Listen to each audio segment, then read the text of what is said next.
uma vez eu quero parabenizar a você que é mãe, que nesse dia recebeu os votos de inúmeros parabéns, para você que almoçou com os seus, passou o dia abençoado. A você, mãe, mais uma vez, os nossos parabéns. Eu quero partilhar nessa noite com você. Obrigado, irmão. Muito obrigado. Um versículo da palavra do Senhor, para que nós, de alguma forma, tentemos fechar a nossa conversa de hoje pela manhã. Eu quero ler com você o versículo 20 da carta de Paulo aos Gálatas, no capítulo de número 2. Portanto, Gálatas, capítulo 2, nós leremos o versículo de número 20 nesse momento.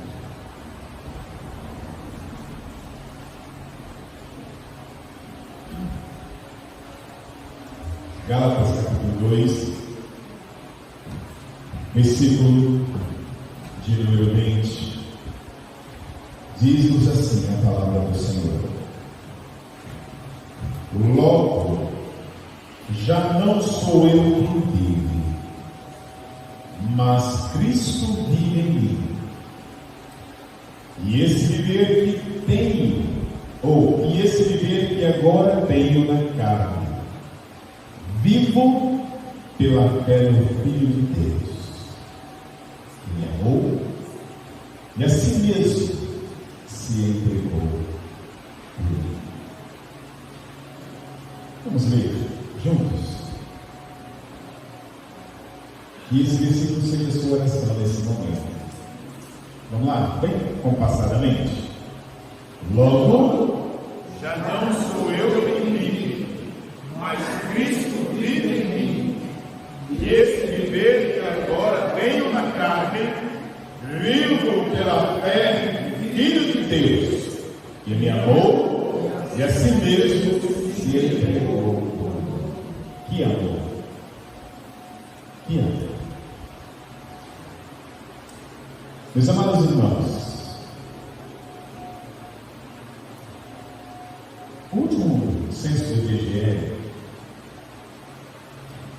diz que a população brasileira ela é majoritariamente cristã. Os números ultrapassaram os 80%. Chegando a 87%. Tem os dados do Evangelho, os não, eu estou aqui colocando a massa total como cristã. Mas, quando você olha para esse número estatístico, que é um número alto, e você olha para o estado em que o nosso país vive, culturalmente, socialmente, pelo menos, há de nos assustar esse número. Porque se, de fato, se nós fôssemos esse número real de cristãos e esses vivessem de fato como pequenos cristos, entendo eu que a nossa realidade era outra. Entendo eu que a nossa realidade era outra. Queridos, para muitos, depois de Jesus Cristo, o nosso Senhor, esse cidadão do qual nós lemos esse versículo aqui, o nosso irmão Paulo, ele é a figura mais importante do cristianismo. Além de discípulo de Cristo, o apóstolo Paulo ele foi, meus queridos meus irmãos, o principal defensor e também o principal divulgador da nossa fé, ou a fé cristã. Muito do que eu e você sabemos sobre o cristianismo, nós devemos a esse ex-fariseu. O homem vinha de Tarso. Para você ter noção dos 27 livros do Novo Testamento, sabe quanto esse homem escreveu? Quase metade. 13 escritos aqui é desse nosso irmão. O que ele pregava, irmãos, o que ele ensinava de forma tão intrinsecamente, e ele assim o fez, entendo eu, foi porque exatamente ele vivia o que ele escreveu. E é por isso que, por exemplo, ele fazia algumas afirmações que, assim quando você olha, poxa, mas que camarada ousado. Afirmações do tipo: sejam, pois, meus imitadores, como, pois, eu sou de Cristo. Você vai ver ele falando lá em 1 Coríntios capítulo 11, verso 1. Você vai ver ele falando lá também: meus irmãos, pois sejam vocês meus imitadores e aprendam com aqueles que seguem o nosso exemplo.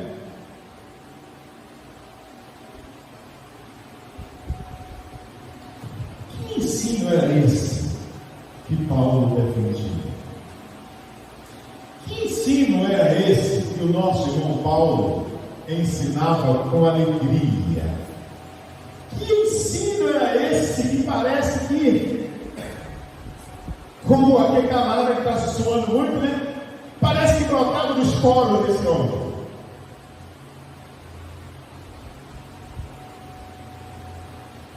Esse versículo que você leu comigo nessa noite, ele apresenta, eu quero me atrever a dizer isso, né? Que ele apresenta um resumo do que governava a sua vida. Um resumo daquilo que funcionava como que fogo, que o queimava e o fazia escrever dessa forma.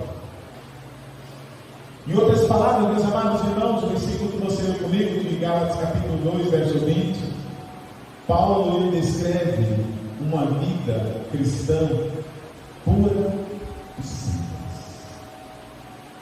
Uma vida cristã autêntica.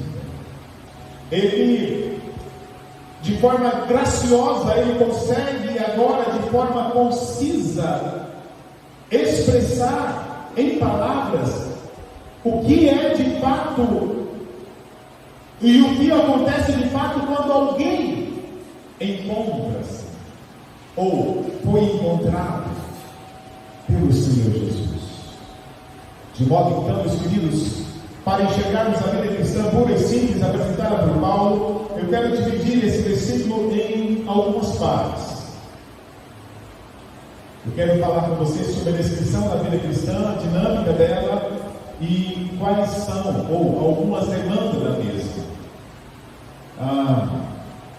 Seria muito ousadia querer falar que se esgota essas três questões aqui, porque é impossível, mas eu quero trazer apenas alguma luz delas, ou de parte dela, para que nós compreendamos o que é uma vida cristã pura e simples.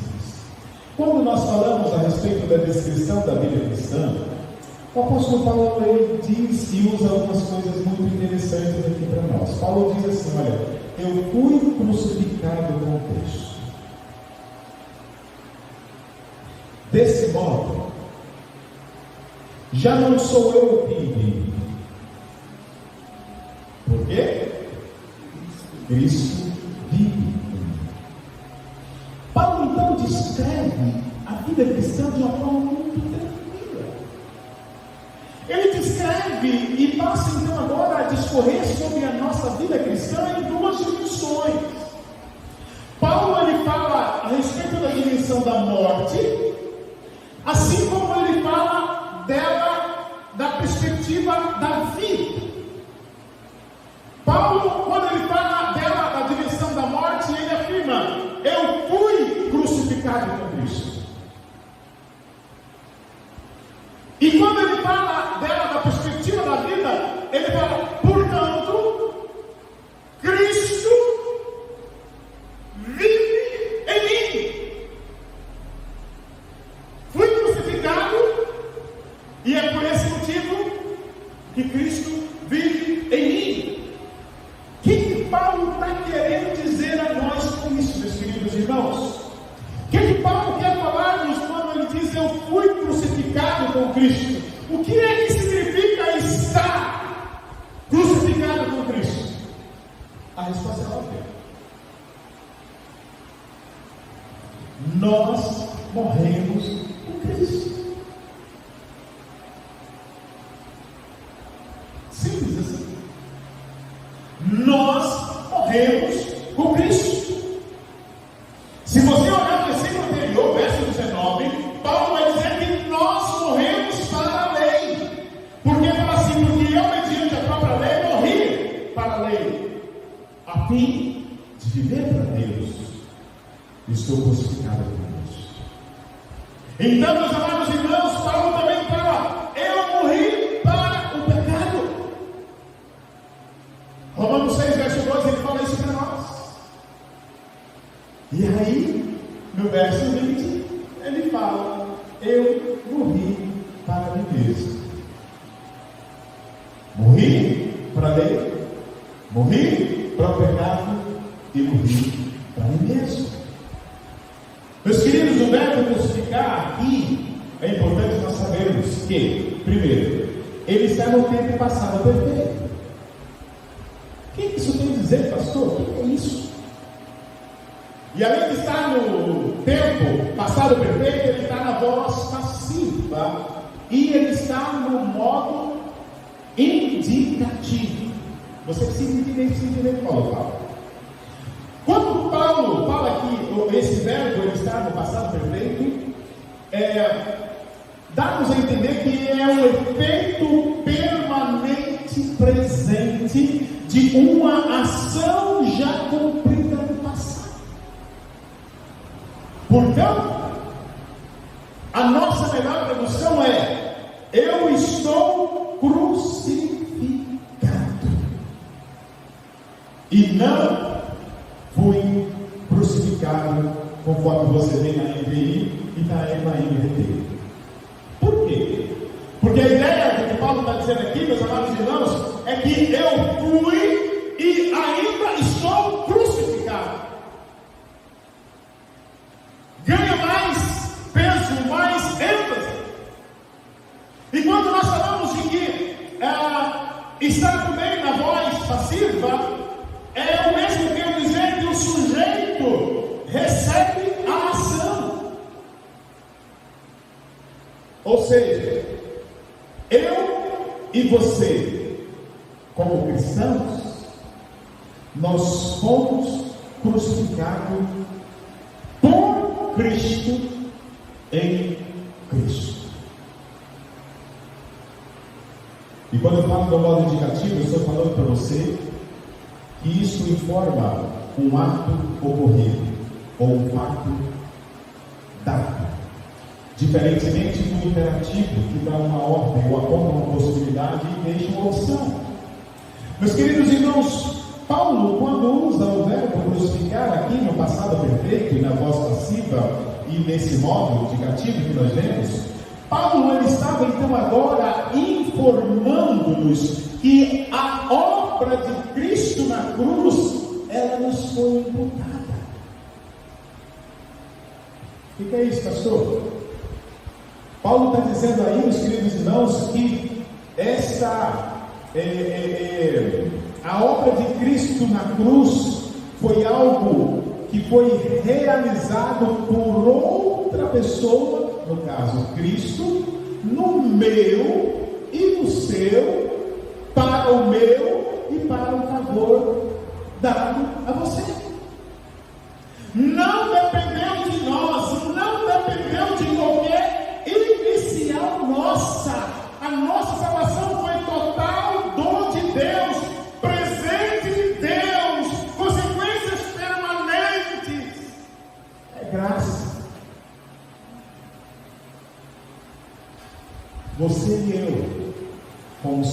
salvos pela graça de Deus,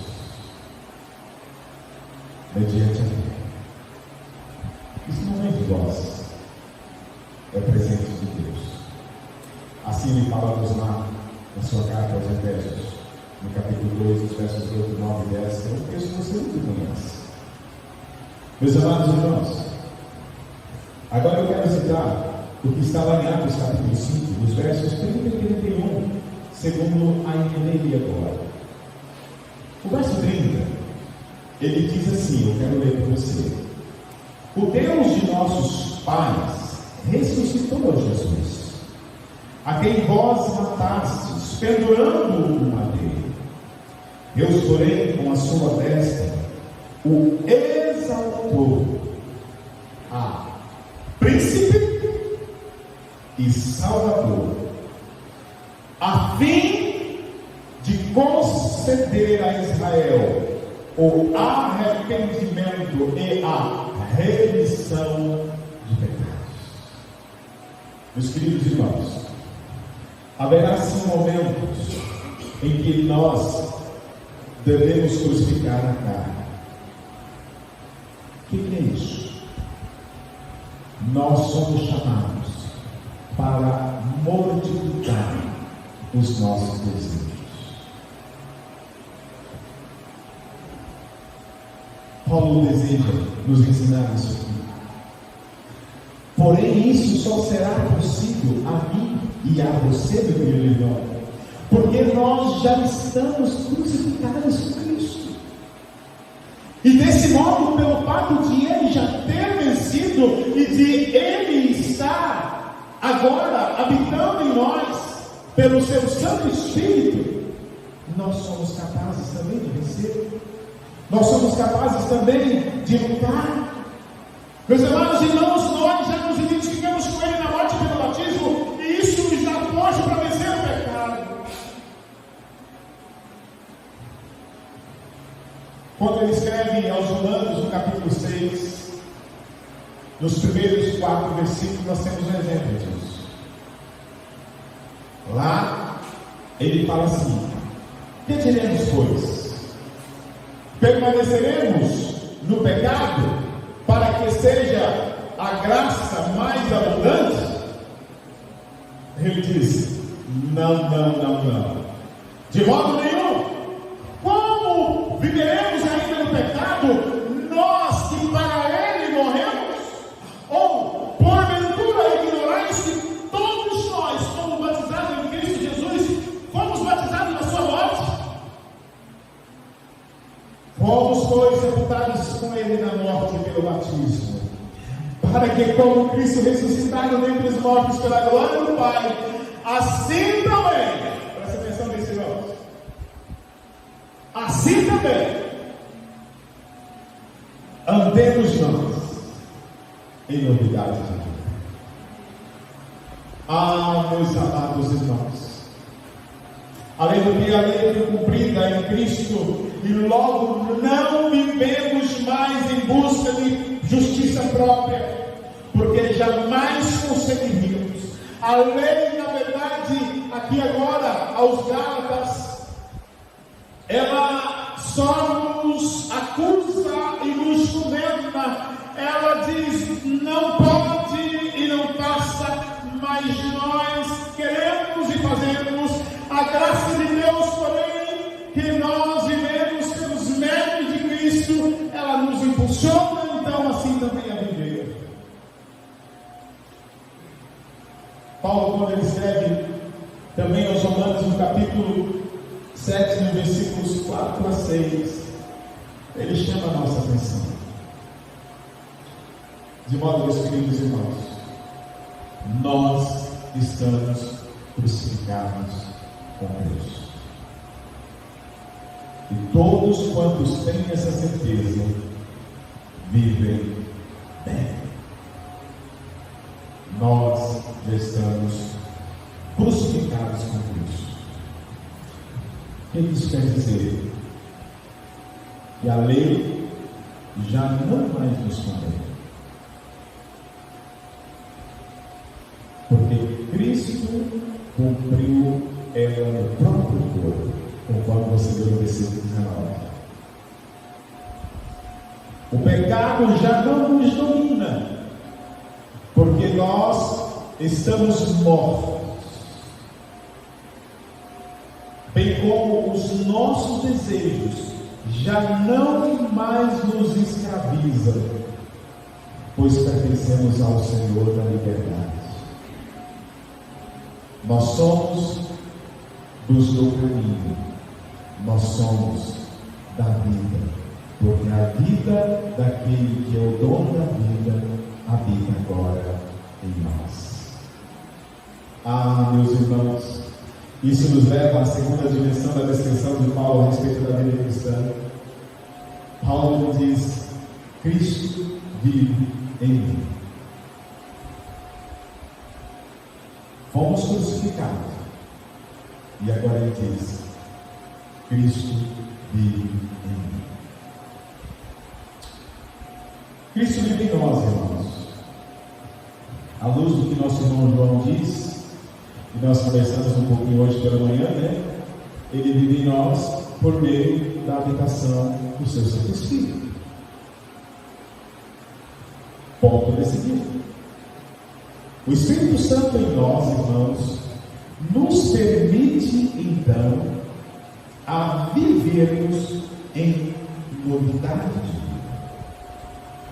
Quando você volta a sua Bíblia, no capítulo 8 de Romanos, nos versículos 9, 10 e 11, Paulo fala assim: vós, porém, não estáis na carne, mas no Espírito, se de fato o Espírito de Deus habita em vós. E se alguém não tem o Espírito de Cristo, esse tal não é dele. Se porém Cristo está em vós, o corpo na verdade está morto por causa do pecado, mas o Espírito é vida por causa da justiça. Se habita em vós o Espírito daquele que ressuscitou Jesus dentre os mortos, esse mesmo que ressuscitou a Cristo dentre os mortos, vivificará também o vosso corpo mortal por meio do seu Espírito que em vós habita. É a verdade mais doce que tem essa, irmão. Cristo vive em nós por meio da habitação do Santo Espírito dele em nosso coração. E quando, meus amados irmãos, nós temos consciência, quando esse mesmo Espírito testifica conosco, promove mudanças na nossa vida, produz fruto. Eu consigo superar a mim mesmo por meio da ação do Espírito Santo de Deus.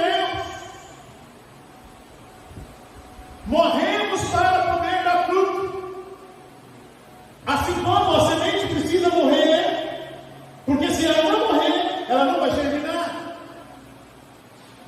Assim também nós, se não morremos para nós mesmos, não viveremos. Pela ação do Espírito Santo, além de produzir fruto, produz felicidade, produz satisfação. Cristo em nós é a esperança de glória.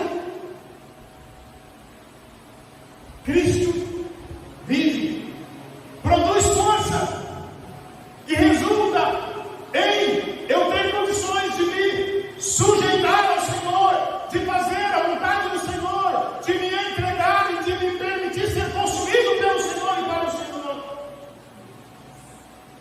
Produz família, a sociabilidade ou a socialização. Cristo também vive na vida de muitos de meus irmãos. Cristo vive. Ah, meus queridos irmãos, essa é a vida comum que Paulo apresenta-nos a respeito de a vida cristã, à luz desse versículo. Fui crucificado com Cristo, assim já não sou eu quem vive, mas Cristo vive em mim. Faria toda a diferença, irmãos, se nós vivêssemos como realmente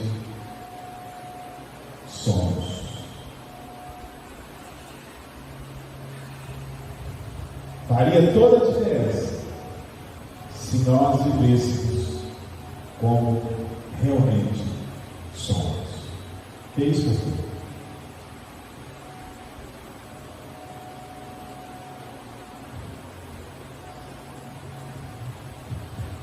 Você que conhece a história e tem um desenho muito interessante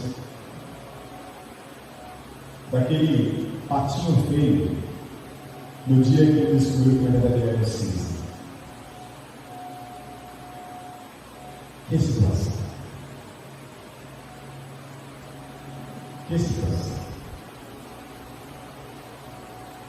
Irmãos, mas como viver essa vida descrita pelo apóstolo Paulo? Como nós, meros mortais, conseguimos viver?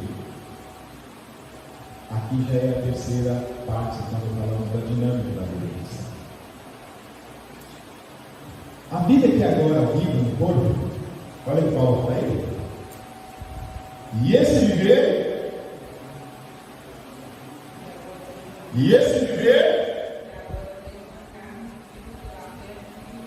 olha que interessante. Eu fui crucificado com Cristo. Por esse motivo, ele vive em mim. Disso resulta que esse viver que eu tenho na carne, ou a vida que agora vivo, eu não vivo para mim mesmo. Eu não vivo segundo a minha vontade. Eu não vivo segundo o meu querer. Eu vivo pela fé naquele que foi na Cristo. Aquele fala, eu vivo pela fé no nome de Deus. Irmãos meus, ao contrário do que se pensa, morrer com Cristo, morrer para nós mesmos, na verdade, é sinônimo de vida de verdade. Pela manhã nós falamos, né? E tem muitos que apenas estão existindo, mas não estão tendo vida, porque estão rejeitando o autor da vida. A vida, então, dos irmãos, ela não começa quando nós aprendemos a desfrutar a vida. E há aí uma galera que diz que nós começamos a desfrutar a vida aos 30, 40, 50 anos. Não é isso que Paulo está falando. A vida começa então para nós, meus amados irmãos, quando nós morremos com Cristo. A vida começa então para nós quando Cristo passa a viver em nós pelo seu Santo Espírito.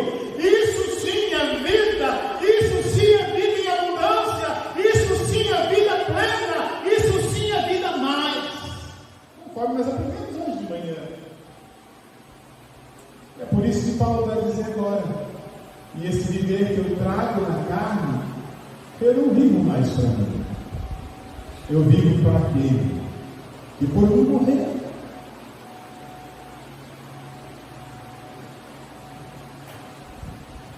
Desse modo, a vida em Cristo, irmãos, ainda é a vida no corpo, ou seja, continuaremos sendo quem nós somos, com todas as vantagens e desvantagens nessa realidade terrena. Contudo, nós estamos não no patamar como nós éramos antes de Cristo, porque a partir do momento que Cristo habita em nós, pela pessoa do Espírito Santo, nós começamos a vivenciar um processo de transformação em nós e em nosso contexto, por meio de nós. Mas como é que isso acontece? Como é que isso se dá, irmãos? Nós devemos viver essa vida no corpo da seguinte maneira, irmãos. Qual a maneira? Voltando para a Bíblia. E esse viver que agora tenho na carne, Aqui está a maneira como você deve viver. Aqui está o modo como eu e você, como servos de Deus, devemos viver. Nós devemos viver pela fé no Filho de Deus. Vivemos as promessas da palavra de Deus, não mais pelas mentiras do mundo, do diabo, do pecado que habita por aí dentro. Se você folhear a sua Bíblia aí no capítulo 3 do nosso texto, do nosso livro de Gálatas, no versículo 5, você vai ler o seguinte: aquele, pois, que vos concede o Espírito e que opera milagres entre vós, porventura, o faz pelas obras da lei ou pela pregação da fé? Olha a pergunta.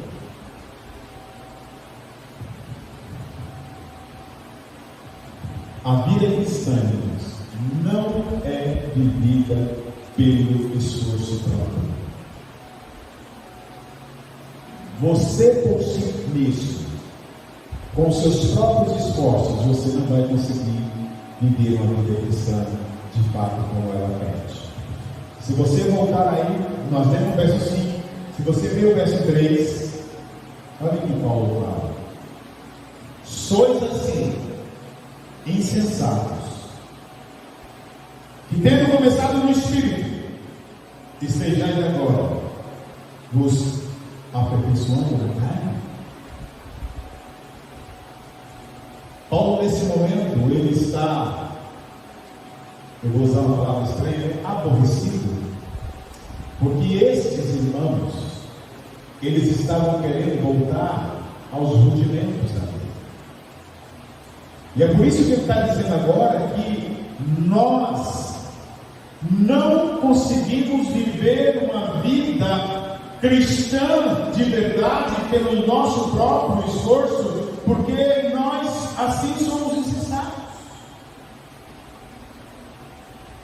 Na questão de fé, o homem natural não consegue entender ou discernir por ele mesmo. Se ele não consegue discernir por ele mesmo, ele não vai conseguir viver. Sabe por quê, meus irmãos? Nós não conseguimos viver essa vida cristã pelos nossos próprios esforços? Porque essa vida cristã, ela não é pautada, ela não é elaborada por regras e nem é vivida por força de vontade.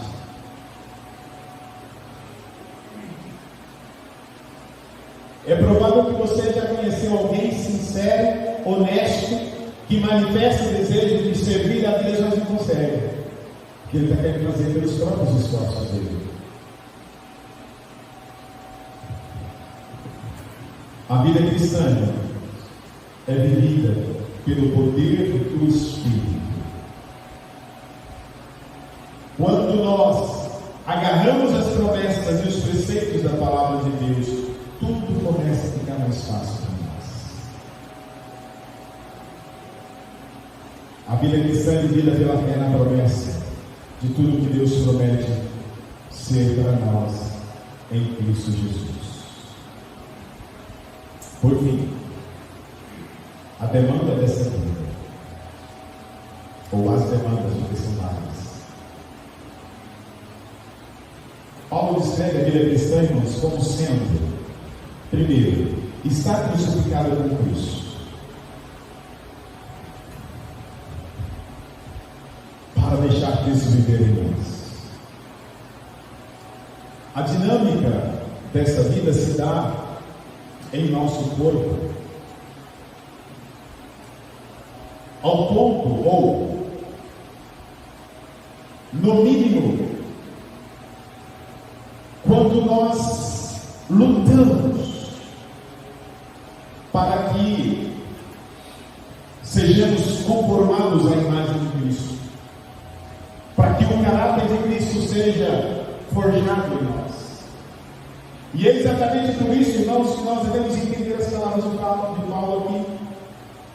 E esse viver que eu tenho, eu vivo pela fé no poder do Filho de Deus. Portanto, acontecer dessa vida? Qual é o propósito de nós existirmos então? Por que isso? Por quê?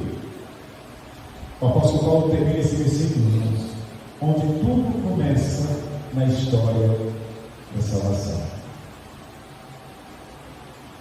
O Filho de Deus, que tanto me amou e se entregou por mim. Assim se entregou. Além de nos informar o que motivou a Deus na execução e consecução do plano de salvação, irmãos, que é o amor do Pai, Paulo quer, com essa frase, incitar a mim e a você o louvor. Como, pastor? Louvor pelo grande amor de Deus na salvação de seus filhos. O Filho de Deus que me amou, o Filho de Deus que foi à cruz, o Filho de Deus que se entregou por mim.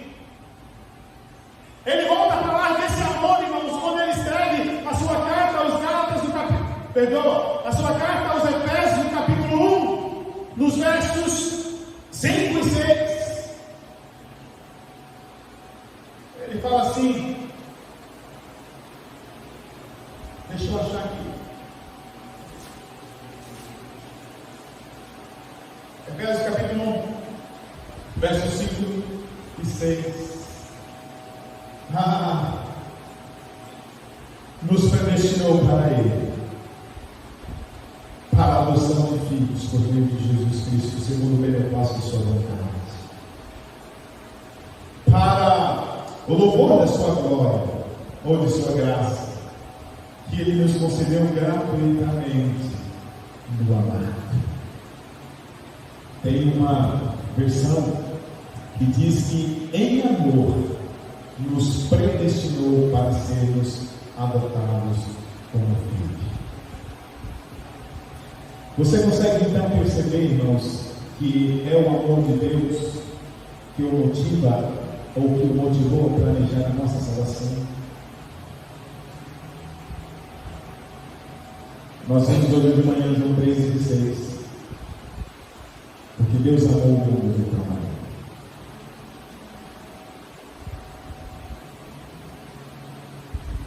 Na mesma medida em que esse amor nos incita a louvá-lo por tão gloriosa graça, irmãos, essa de nos amar e nos adotar em Cristo, que é a graça das graças.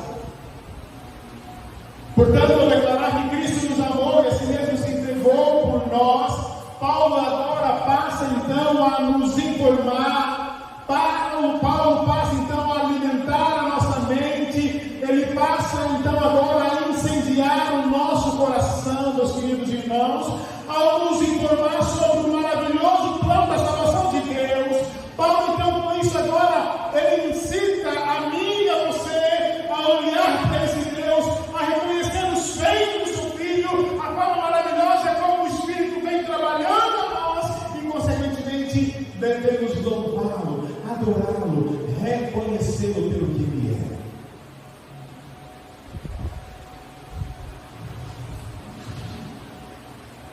Ficamos mais maravilhados ainda, irmãos, quando nós refletimos sobre o que está envolvido nisso tudo.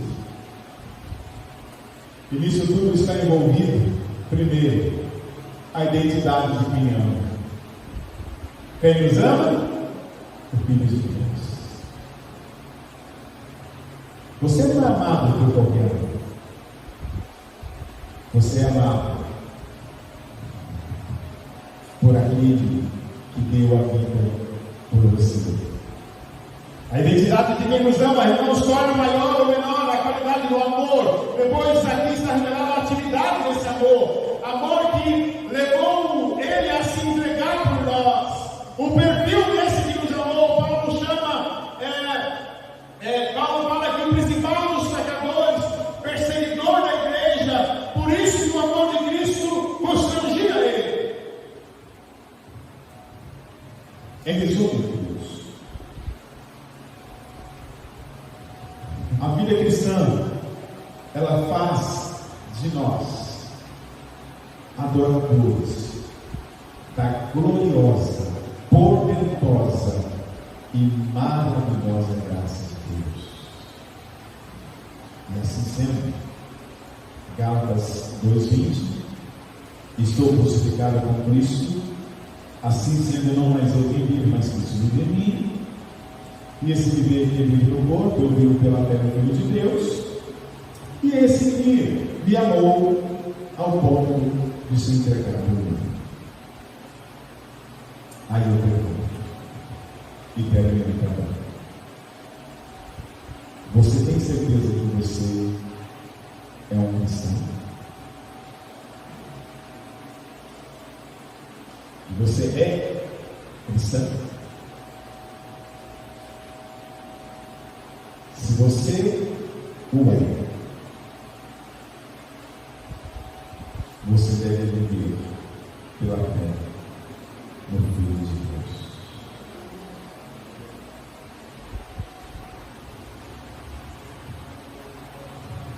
Essa é a vida cristã, pura e simples, conforme nos diz o nosso Senhor Jesus. Esse viver que eu tenho agora, eu não vivo para mim mesmo. E seja essa a realidade das nossas vidas, meus irmãos.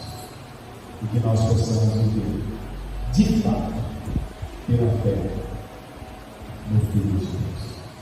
Que Jesus seja a nossa vida, seja a razão da nossa existência e do nosso viver para a glória de Deus. Que Deus nos abençoe. Amém?